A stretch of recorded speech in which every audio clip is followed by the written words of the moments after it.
Just about 10 minutes before the hour of 7 o'clock, welcome back to the Now Morning Show. Now, this morning, the Trinidad and Tobago Police Service joins us in the form of Acting ASP, Steve McKenzie, as we discuss citizens' arrest. ASP, good morning. Good morning to you once again. Of course. A pleasure to have you this morning. I know we always have Inspector, but it's nice to do a switch every now and then, so pleasure. It's always my pleasure to be here. Thank you. Now, let's jump right into it. Citizens' arrest. First of all, what is a citizen arrest? A citizen's arrest is, simply put, where a member of the public who identifies what we call an arrestable offense being committed. And an arrestable offense is what we consider to be those serious type offenses. So offenses for which, according to law, simply put again, where a person who has not been previously convicted would be sentenced to a period of over 5 years before court. So it's offenses such as rape, murder, burglary, break-ins, robberies, serious crimes. So a member of the public who has witnessed, so to speak, an offense, that person can assist by making a citizen's arrest. Where an arrestable offense has been committed and the civilian reasonably suspects that that person is guilty of that offense, that person can also make a citizen's arrest. Now, mind you, it's different from a member of the public who may choose to engage in what they think is a citizen's arrest for something we consider to be a misdemeanor or a summary offense. And a summary offense are those type of offenses for which the penalty is much less than what I explained a short while ago. So we encourage our population, of course, to understand firstly what is a citizen's arrest, because you can find yourself afoul of the law, thinking, of course, that you're doing a good when in fact you are in breach of the law. You may be very well restraining someone against the right or freedom of movement, as the case may be. Well, Acting SP, give us some real-world examples, because we have heard, for example, somebody, a villager, right, might see a bandit going into somebody's home, and they have performed a citizen's arrest. Is that okay? And versus what may not be considered that, and as you mentioned, you may be in breach. Okay, so before I even go there, the function of the police is to ensure that every place in Trinidad and Tobago is safe. Right. Our job is to be responsive to acts of crime or violence against members of the public. It's impossible as police officers to us to be always as responsive as we would like to be. It's also impossible for us to be at every place at any given time. Everywhere all at once. That's right. So we depend on members of the public where those serious or arrestable offenses occur.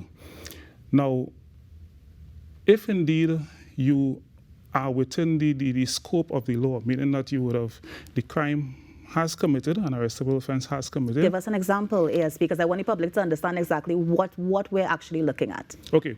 So in some communities, we have neighborhood watch groups. Right. And of course, we know that in today's world, neighborhood watch groups look out for each other. So one neighbor raises an alarm at his home because he sees someone in the home of another, right? So there's a break-in in progress. Yeah. And the neighbors, because of their networking, they come together, they approach that offender in the home. Their job is to restrain that person until the police come.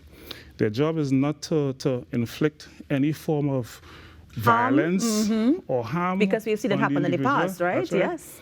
And sometimes we can allow our emotions to get the very better of us. Sometimes we tend to take out our own vengeance on the person. That is not your responsibility. That is not your job. As a matter of fact, you would be in breach of the law if you were to do that. What the villagers are to do is subdue the person. And of course, if the person is not resisting at all, then of course your subdue is also must be proportionate to the level of resistance, if any at all. Yes. And call the police. So that is one example of how a citizen's arrest can occur. Now, mind you, when you are handing over to the police, there's another role and function, because now you have to give evidence as to how this person or this offender would have been arrested. And of course, the police would guide you, therefore, before you put the matter before the court. Yes. So that is a simple example. How can we be in breach now? Right. you at work this morning, you left your pie that you bought around the corner Yes. on the kitchen, and one of your colleagues, they frequently just take things that don't belong to them. You cannot, you know what, say this morning, I fed up with you. You under arrest, I locking you up, I tying you up, and then you call the police, because the offense, yes, it would be an offense of larceny, because the person who took the pie, he took it against your will, or he took it without your consent, shall I say.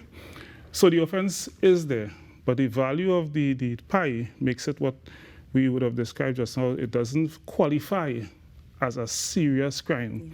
So you do not have the authority at that stage to arrest that person. Now, if and when the police come and the police even asks this individual, did you take the pie? Of course, he may very well say no. So how are you now to prove that this person was in fact the one who stole the pie? Correct. Yes. So those are powers that a police officer would have in terms of suspecting that a person would have committed an arrestable offense. Yes. Yeah? Yeah. Not the civilian. The law categorizes the role or the power of arrest given to civilian. And of course, that is for you don't want every member of the public just walking along anyway.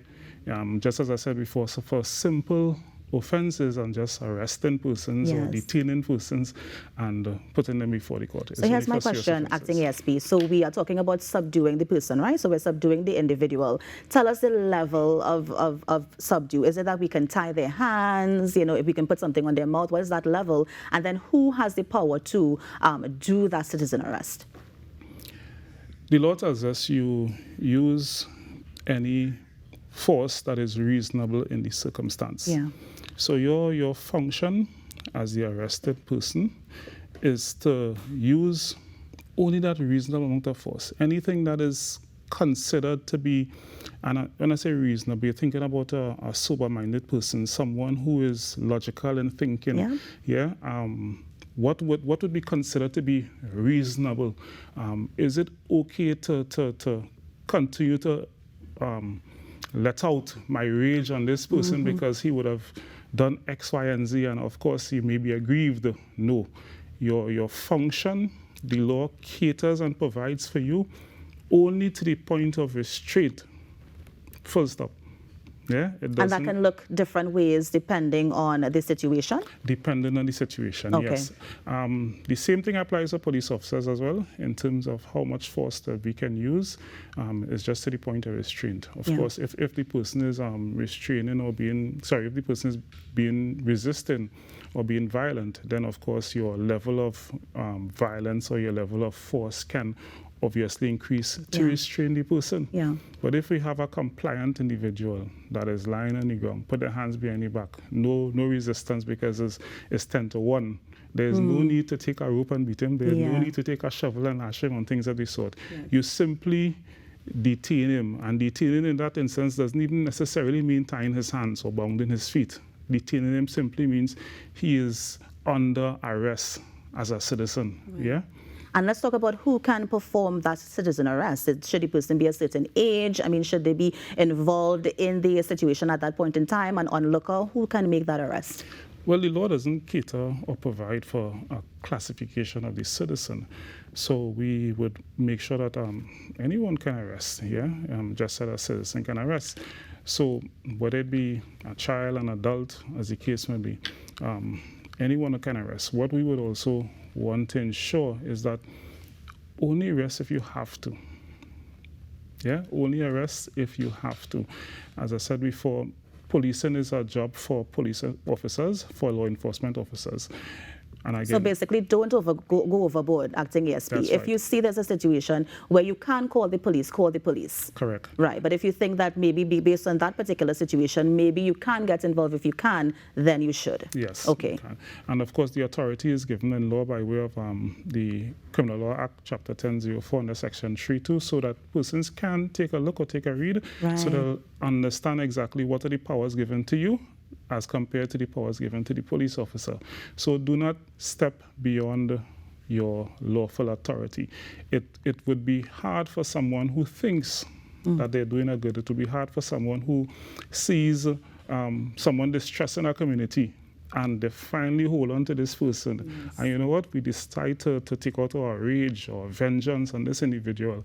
And yes, he's charged, but also as police officers, we have to also come and charge you for violence or some act or some injury you would have inflicted on the individual. On the person. Now, That's acting right. ASP, in that situation, are we going into vigilantism? Because now we are taking out that revenge on the person, we're doing, harmful things to something that could have just been something simple. So do we have a difference between that citizen arrest and that vigilantism that we sometimes see taking place in communities? Yes, there are similarities because the citizen's arrest, if done correctly, could stand on its own. Right. When it's not done correctly, or you tend to go beyond just the citizen's arrest, then you go into vigilantism, because now you are taking your own parameters, you're leaving the lawful umbrella from which you can operate, so to speak, and now you are engaging in acts or activities that can be a foul of the law. So you are now becoming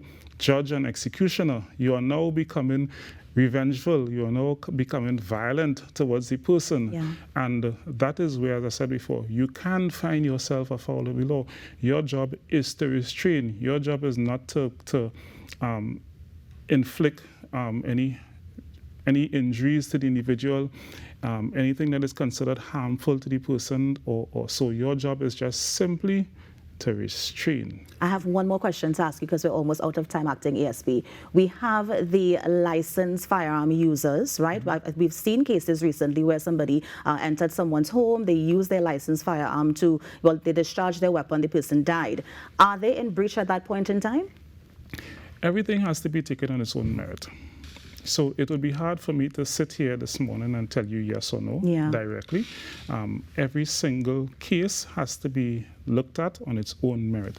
So based on the circumstance, based on the situation, based on the threat, based on the immediate level of threat, once your life or your property is in danger, you have a right to defend it, but that right is not absolute.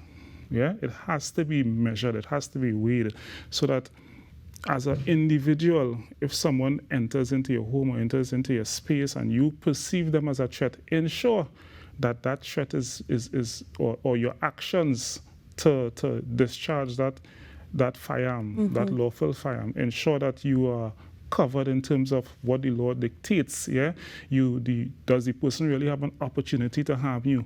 Is the person intent on harming you? You understand? Does the person who has an opportunity or intent, is he capable of harming you? And things of this sort. You need to consider all those factors. Of course, as an investigator, you would look at all the circumstances, weigh those circumstances, and in most cases, we'll have to consult with the Director of Public Prosecutions, so it doesn't end with us full stop in most cases, as you described. Okay, and I think that's what we're going to post it for this morning. Acting ASP, always a pleasure to have you in with us this morning. And of course, all the best to the TTPS. Just quickly, if we need to get in contact with the TTPS, any numbers you can share with us quickly before we go to that break? Well, you can always look for our numbers on any one of the social media platforms. Right. Our administrative number 627-227. Just forgot the numbers. So I'm seeing it on the screen here. Thankfully, acting ASP, so we're safe. So I know it's 911-999, of course, 736 TTPS, and the anti-crime hotline of 555. Again, thank you for joining us. And of course, that was acting ASP, of course, Mr. Stephen McKenzie, just sharing with us, of course, what can happen if you plan to decide to take matters into your own hands and also do that citizen arrest. So acting ASP Steve McKenzie, thank you so much for joining us this morning. And we're going to take that break right now, but stay with us because we have your birthdays up next. But nowadays, and so I am all shocked to